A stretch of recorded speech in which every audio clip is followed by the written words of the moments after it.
What's up? How you doing? Let's talk about gas laws. Now, these gas laws may sound intimidating because you have to do a little bit of math, but don't worry about it. By the end of this video, you should know how to do these problems. No worries.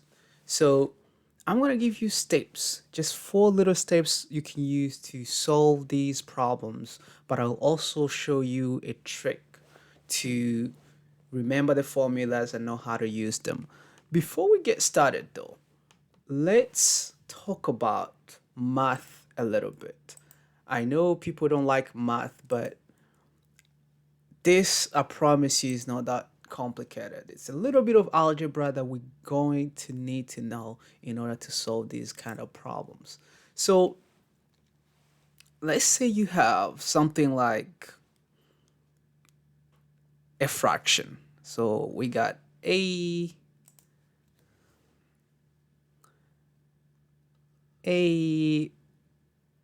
over B is equal to X over Y.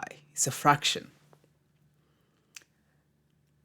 There's a rule that we call cross multiplication, and this rule says that you do a cross here and you say that A times Y, this times this, A times Y is equal to B times X, B times X.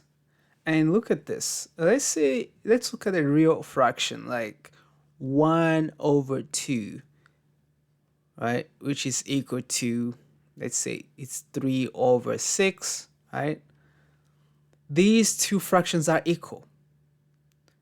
And look at this. If you do the cross multiplication, 1 times 6 is equal to 2 times 3, right? So it's real and it works every time, but we need to be able to use this. And where do we use this? We use this when you have an unknown number. What do I mean by that?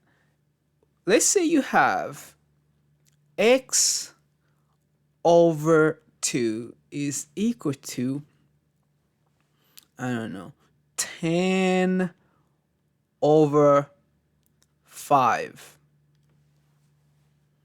And then I ask you, what is X? Well, look at this. If you do a cross multiplication, you find that X times 5 is equal to what? 2 times 10. And this is where I teach you something else other than the cross multiplication. This is where you need to know how to solve for X. How do you solve for X? There are many ways that somebody will tell you to solve for X. The easiest way to remember is you divide both sides by what's next to X. This time is 5, so that it cancels out and you have X by itself. So here, X is going to be equal to 2 times 10 over 5. And that is going to be 4. So X is equal to 4. That's how you use these two rules to do some algebra. And that's the algebra that I'm going to need you to know. Now, the way we're going to apply this type of algebra in this chapter is we're going to have a formula. So let me give you an example of a formula, and you don't need to know what it is for now, but let's say you have a formula that says P1 over T1 is equal to P2 over T2, right? Random formula. And I ask you to solve for T2. How do you solve for T2? Easy. You're going to use those two things that I showed you. You're going to do the cross multiplication so that you get something like P1 T2 is equal to T1 T2, right? And then we say we're going to solve for T2, right? Solving for T2 here is, well, you divide it by what's next to T2. What's next to T2 here? It's P1. And we do that so that P1 can cancel and we isolate T2. So from here, you get T2 is equal to T1 P2 over P1. That's how you turn around a formula and solve for what they're asking you. By the way, you're not only going to use this in this chapter, but you also use it in many other calculations as well. Because every time you get a formula, it won't be given to you straight like where you're going to just plug in the values. Sometimes you'll get a formula where you're going to have to move things around and solve for what they're asking you, but that's okay. All you need to do is know these two things: cross multiplication and solving something out. All right, that's enough algebra, that's enough math. Now let's go back to the gas laws. So the gas laws are going to be this set of laws that govern the way a gas behaves. I have another video talking about the way a gas behaves, and we've seen that gases behave in a very common way to the point where we call them ideal gases. There are things and formulas that govern them, and we're going to go quickly through each one of them. But before we do that, let me see if I can find this website that we can use to simulate gases, right? And I'm going to put it into the description of this video as well. But there is a link. Give me a second right here. That's the link that we're gonna use.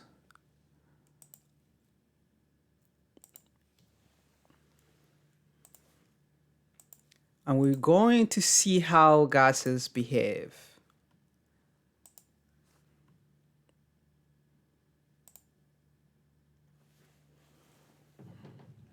All right, ready? So let's say you have something like this.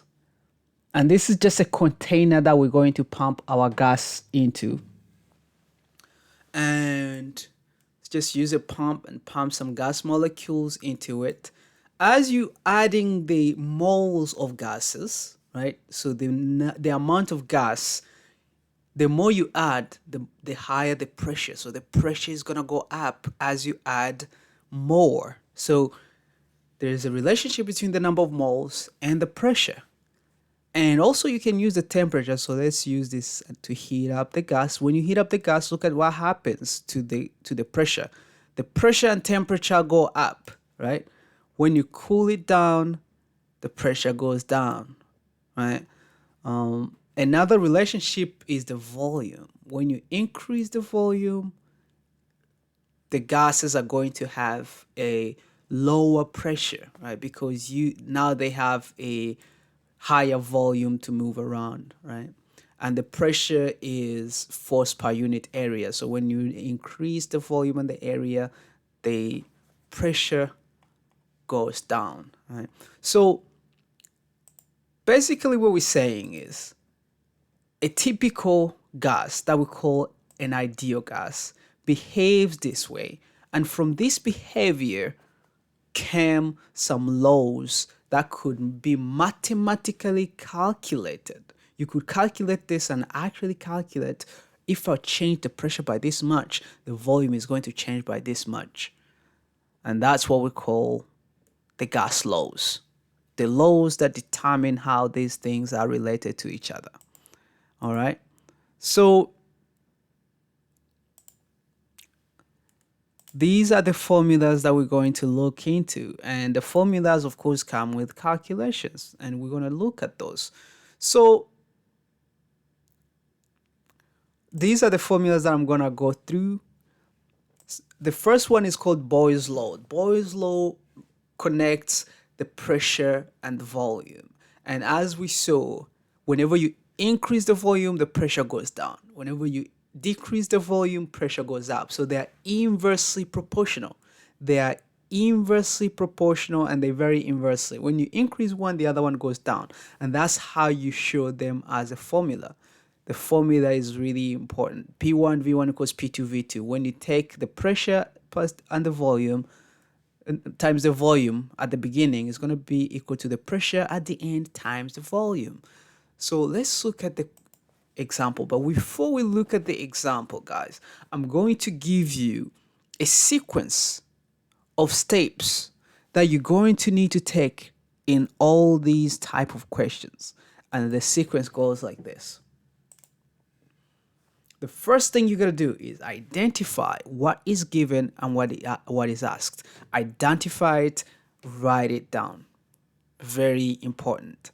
Because after you write it down, then you're going to find the formula, because the formula is not always going to be given to you, or it's not going to be, or somebody else is not going to tell you what type of formula that you need to use on this problem. You're going to have to figure it out. So write down what's given and what's asked. From there, you figure out the formula that relates to two. And then step 3, you rearrange the formula to solve for what's being asked. And to rearrange the formula, guys, that's when you're going to need your little algebra that we looked at. So you're going to have to rearrange the formula using cross multiplication and solving like we did at the beginning. And then in the end, after you get the formula, you're going to plug in the values and calculate. So let's do this on our example. Tells you that a gas occupies 10 liters at 1 atmosphere of pressure, and what is the volume at 10 atmosphere. So you have a change of state. We're changing the volume, and when we're changing the volume, the pressure changes, right? So let's do the steps. The first step, again, remember, you write down what they asked you, right? So the first step is the volume. The first volume, the volume we begin at is 10 liters. The pressure that we start at is 1 atm. And sometimes, guys, it's going to require you to read and understand to know which one is the first one, which one is the second. But here is easy. And they're asking you what's the volume, the resulting volume. So this is V2, right? The new volume at 2 atmosphere. 2 atmospheres is the second pressure, 2 atm. All right. So step 1, write down what they gave us and what they're asking. Step 2, what's the formula that relates to them, right? Here, we have it, we know it. It's Boyle's law. It's P1 V1 is equal to P2 V2, right? The third step is solve. So here we need to solve for V2. You're going to solve for what they're asking. So you rearrange your formula to solve for what they're asking. So here we solve for V2. How do we solve for V2? You divide both sides by what's next to V2. This time it's P2. Gotta know how to do that. Cancel this and you got V2. And check this out.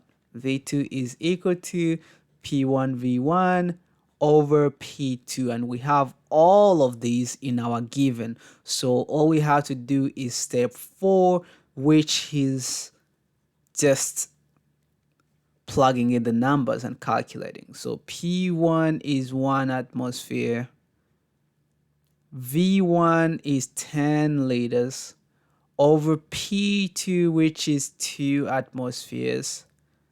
This is going to be equal to 5 liters. All right, and look at that. We increased the pressure, the volume decreased. That's what we expect. And that is Boyle's law, right? A visual representation of this is like if you start with 10 liters, right? And you compress it, when you compress, you increase the pressure, right? When you compress it and you increase the pressure, you decrease the volume. That's pretty much what we're saying with Boyle's law. And I have, let's do another one. This one is giving you a 5-liter sample of a gas at 25 degrees Celsius.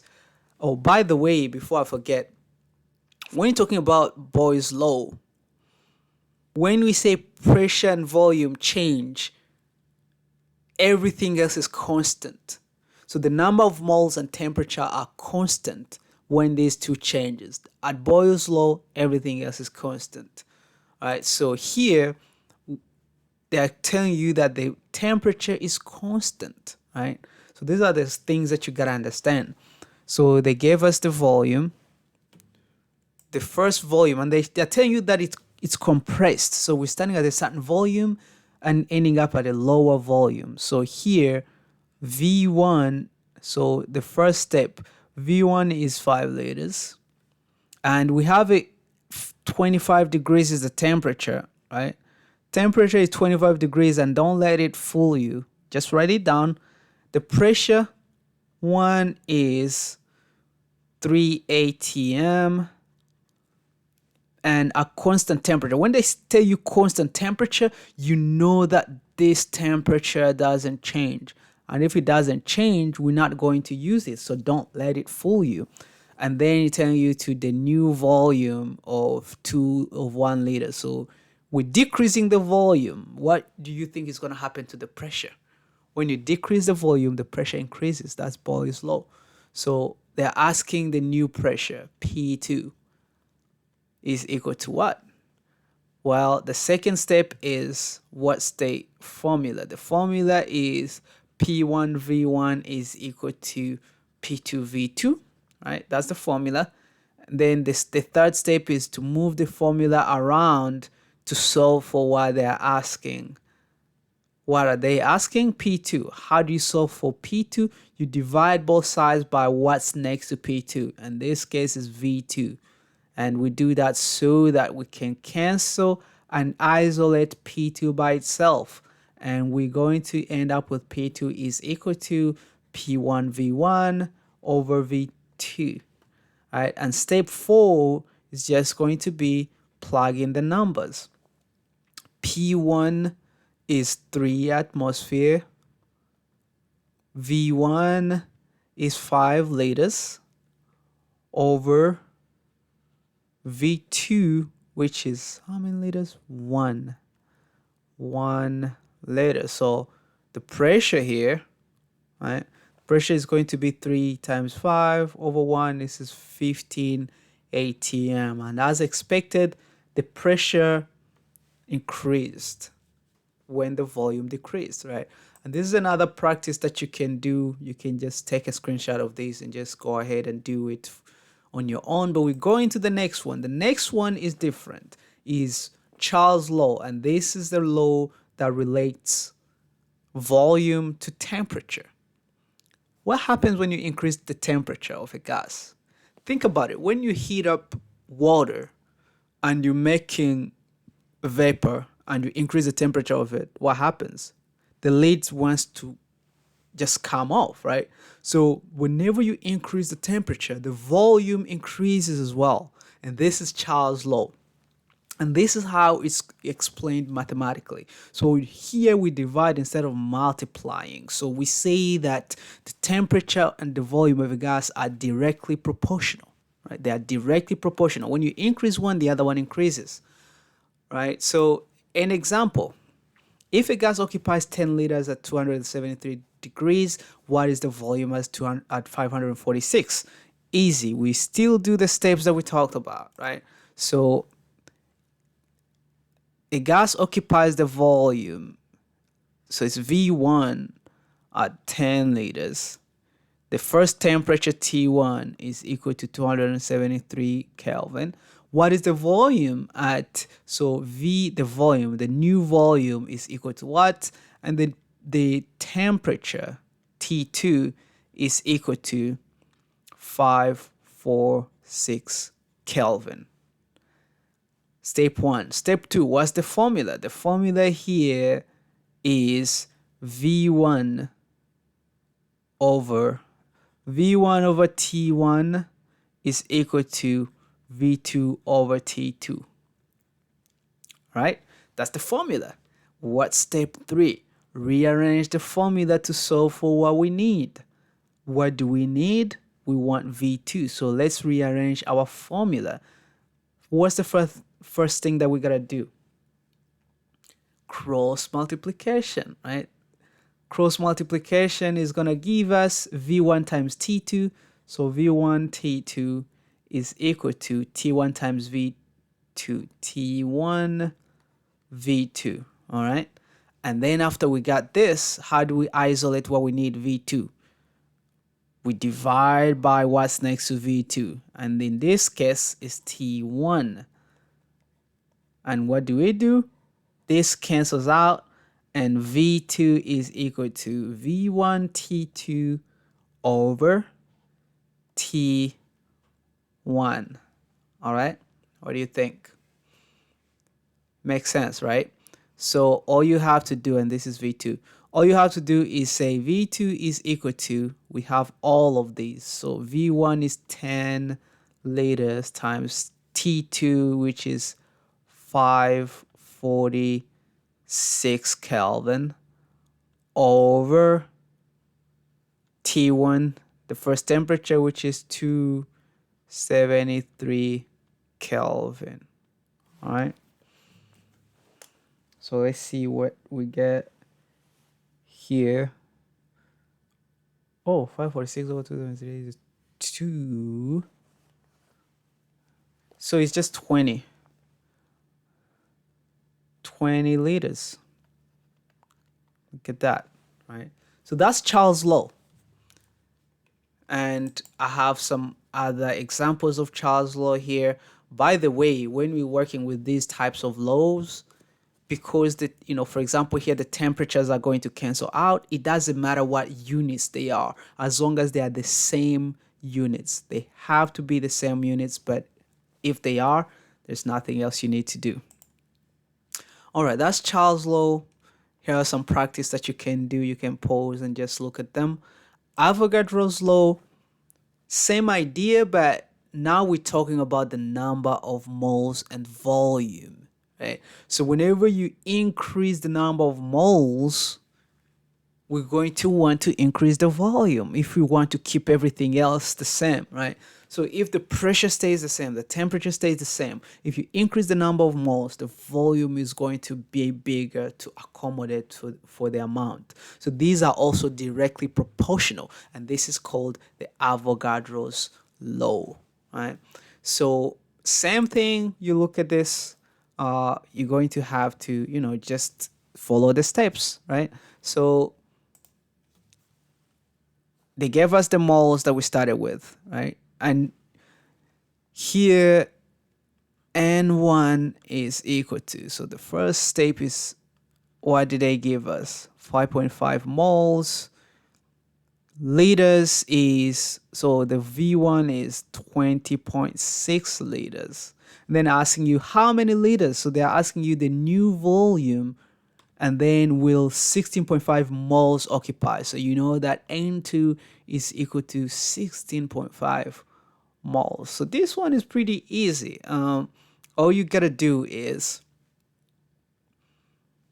find the formula, which is N1 over V1 is equal to N2 over V2. And then you rearrange the formula where you say N1 over V1 is equal to N2 over V2. And then you do the cross multiplication where you said N1 times V2 is equal to V1 N2, right? And then what are we isolating? We're isolating V2. How do we isolate V2? You divide both sides by what's next to V2. In this case, it's N1, so that they cancel out, and you're left with V2 is equal to V1 N2 over N1. So we just got our V2. Step 4, just plug in the numbers.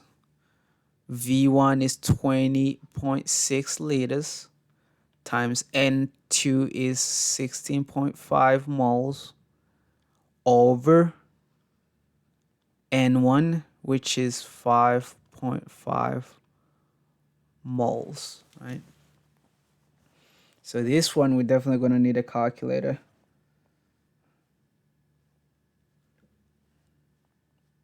.6 times 16.5 over 5.5.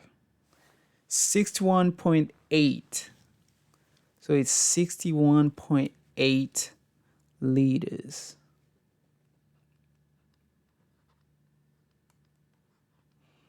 So you can see that the volume increased, but guess what? The number of moles increased as well. And we know that whenever you increase the moles, we increase the volume. Now, before I go to the next one, this law sometimes can trick you. Somebody can trick you where they give you instead of giving you the moles, they give you the grams. And that's okay. All you gotta do is you gotta remember this formula. This formula is gonna help you a lot, I'm telling you. So you better remember this formula. To go from moles, right? N, which is moles, to M, which is mass in grams. You gotta know how to do that. And how do we do that? You always use the molecular weight, right? You use the molecular weight. The molecular weight, you can calculate the molecular weight of anything using the periodic table. No problem. So to go from moles to mass, so let's say you have the mass and you want to go to moles. So we want to go back and forth. Let's say I gave you the grams and you want the moles. There's a nice formula that says N is equal to the mass over the molecular weight. It's that simple. N is equal to mass over the molecular weight. This, if you're into chemistry and you want to do well in chemistry, you got to know this little formula because it's going to come back in many, many chapters. And the formula back, guess what it is? Cross multiplication. So if you cross multiply, the mass is going to be equal to. So if you're given moles and you want the mass is going to be equal to the moles and times the molecular weight. You need to know this, right? And this is how you go from moles to grams. So sometimes I can give you this, but instead of giving you the grams, instead of giving you the moles themselves, I can ask you the grams. And we'll look at it when we look at other ones too. Now, when you combine a few of these, you get what we call a combined gas law. A combined gas law is the one where now the pressure, the volume, and the temperature are all changing. And they change this way. P1 V1 over T1 is equal to P2 V2 over T2. So let's look at a real example of combined gas law. This one is saying to calculate the temperature when a sample is compressed. So they're asking for the second temperature. So they're asking for T2 and they're starting with a sample V1, which is 0.5 liters. And then the pressure P1 is 1 atmosphere. And the temperature that it starts with is 25 degrees Celsius. And it's compressed to the pressure, which is P2 of 0.05. No, that's not the pressure. That's the... Let's see if I can go back a little bit. There you go. That's the volume, not the pressure. So the volume, V2, V2 is equal to 0.05 liters, and the pressure P2 is equal to 5 atm. All right. So after you do the first step right, you look at this, you're like, what could be the equation that I really need to answer this question? Well, you have P1 V1 T1, and then you have P2 V2 and T2. It has to be the combined gas law, which is P1 V1 over T1 is equal to P2 V2 over T2, right? And then the second part, and I need you guys to pay attention here because this is where people get confused, but you still follow the same story, right? We need to rearrange this formula to solve for what we need. And in this case, we need T2. How do we solve for T2? The first thing you gotta do is you do the cross multiplication. The cross multiplication is going to give you P1 V1 T2 is equal to what? To T1 P2 V2, right? And then the second step is let's solve for T2. How do we solve for T2? Remember, you divide by all that's next to T2.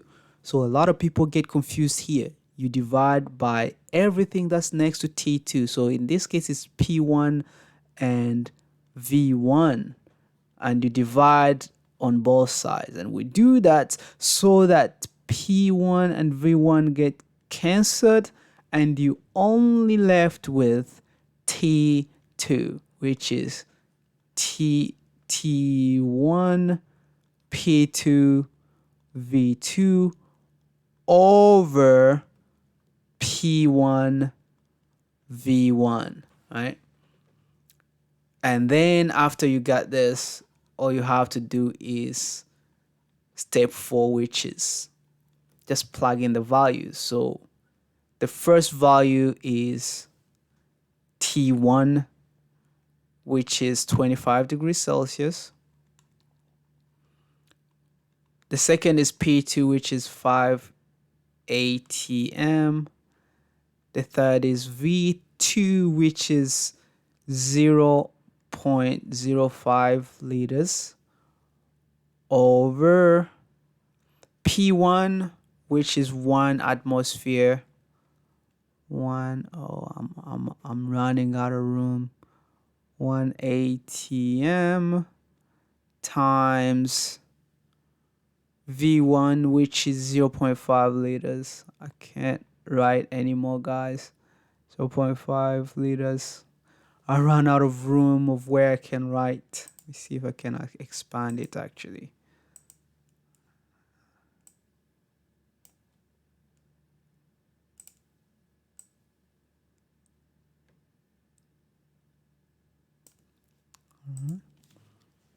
I think I can. So 1 atm times 0.5 liters, and this is equal to, well, this is 1 over 10, 12.5 degrees Celsius, right? So this is how you do combined gas law. Combined gas law is just a matter of substituting, okay? That's step 4. All right. So that's pretty much the first set of laws. So these first set of laws, you'll notice, guys, that these laws right here are all about changes, right? These are all about changes of states. It's really important to know. These are all about changes. They have V1, V2, P1, P2, T1, T2, because you are changing the state of a gas from one state to another. So that's a hint of trying to find out which formula to use. Now, there are others where I will, or somebody else will ask you one state of a gas, right? They tell you, oh, a gas is at this many degrees and at this pressure, and calculate the temperature, things like that without any change. That's when you use the ideal gas law. The ideal gas law combines all of them, but it looks at one state rather than a change. So PV equals nRT. Ideal gas law is really important because scientists saw that if you take any random gas, you take the pressure times the volume, is going to be equal to the number of moles times the temperature times a number. And that number is a constant. And that constant is called R. So that means that if you take any gas, you take pressure times volume is going to be equal to its number of moles times R times its temperature at any state. It's very important. This is combining all of them, and you'll notice that this one doesn't have any 1 or 2 or V1, V2, P2, T2, whatever. It's because there are no changes. This one, we're looking at one state of a gas. I cannot stress that enough, because this will help you to realize, because when you get a question, nobody's going to tell you which formula to use. You're going to have to figure out, do I use the ideal gas law? Do I use the combined law? So you have to figure that out yourself. And what you have to do is figure out whether or not there's a change, and then you write down what's changing. So let's look at how that question is going to look like. It's going to look like this. What is the volume of a gas occupied by moles? I don't know how many moles. Let's just say 10 moles of methane gas at 25 degrees and 1 atm. So right off the bat, you see that we don't have any two temperatures or two pressures or whatever. It's just one state. One state. And they're asking us, there's no change. It's just one state of a gas. And they're asking us, let's lay down what we have, step one. So what is the volume? So what is the volume? And then they're asking us, they're giving us the number of moles, is 10 moles. And then they're giving us the temperature is 225 degrees Celsius.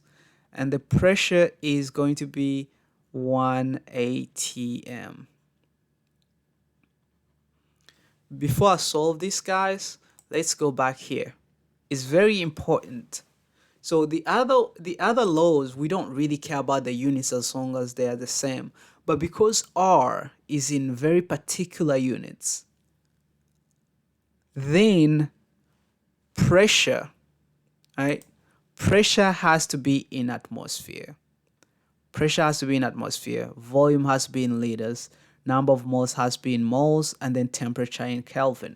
So whenever you use the ideal gas law, the pressure has to be in atmosphere, volume in liters, number of moles in moles, and temperature in Kelvin. So in our question here, they almost are in there, except the temperature. The temperature is in Celsius. We can easily convert it to Kelvin, and remember, you just add 273. So the temperature here is 298 Kelvin. All right. So we got everything we need. All you need to do here now is find the formula. What's the formula? PV equals nRT. Let's do it again. PV equals nRT. Let's isolate the volume because that's what they're asking. How do I isolate the volume? Divide both sides by what's next to the volume, which is P in this case. So we're going to cancel P here, and the volume is equal to nRT over P. All right, so now we solved for the volume. Now the volume is going to be equal to V is equal to N, which is 10 mole, R, which is 0.082 LATM by mole Kelvin. This is the constant of R. The temperature is 298.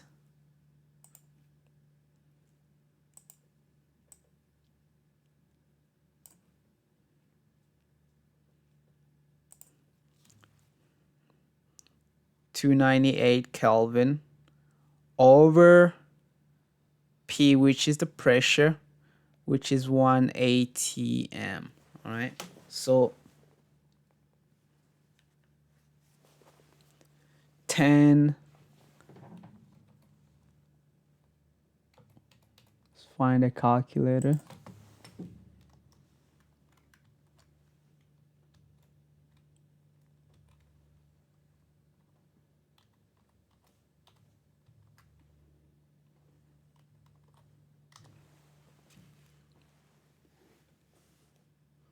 All right, this is 244.36. So the volume is going to be equal to 244.36 liters.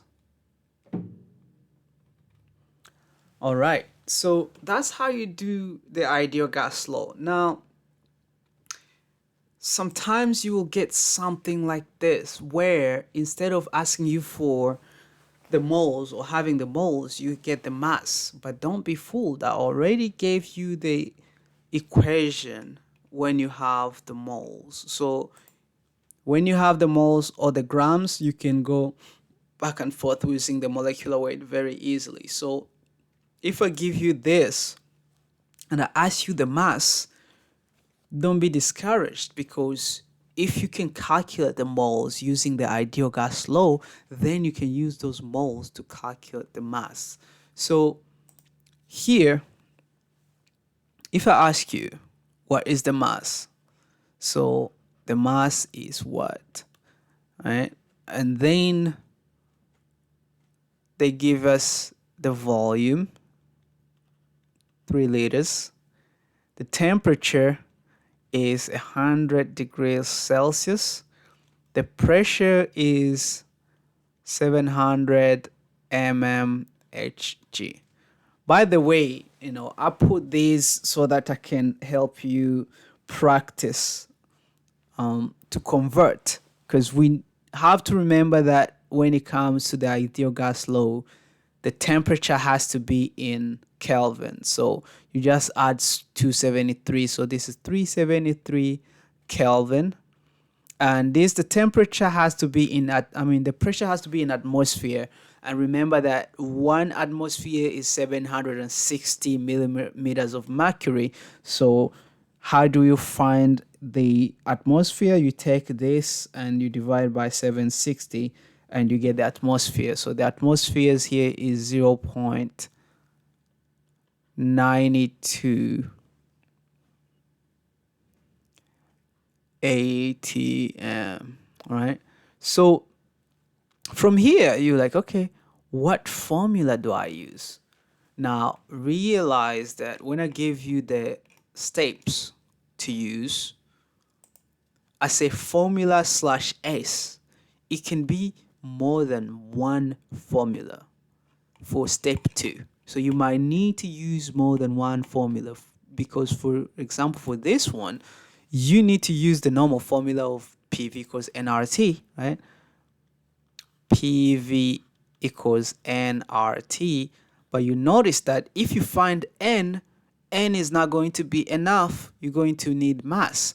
But we know the mass. We know the formula from earlier. The mass is equal to n times the molecular weight. So these are the two formulas that we're going to use. What's step 3? Let's move around the formula to solve for what we need. So first we're going to solve for n.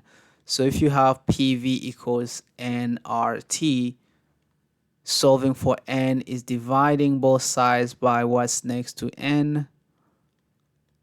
so that we can isolate it, and we have N equals PV over RT.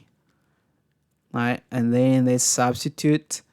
N is equal to P, which is 0.92 atm, volume, which is 3 liters, over R, which is 0.082 LATM over mole Kelvin. This is the units for R. And then T, which is the temperature in Kelvin, which is 373 Kelvin. All right.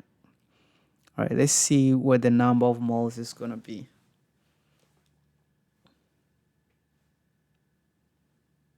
Zero 0.92 times 3 over 0.082 times 373. On your calculator, you gotta remember to use your parentheses, and this is going to be equal to 0.09 moles. So we get the number of moles. We're not done. Let's find the mass. The mass is equal to the number of moles times the molecular weight.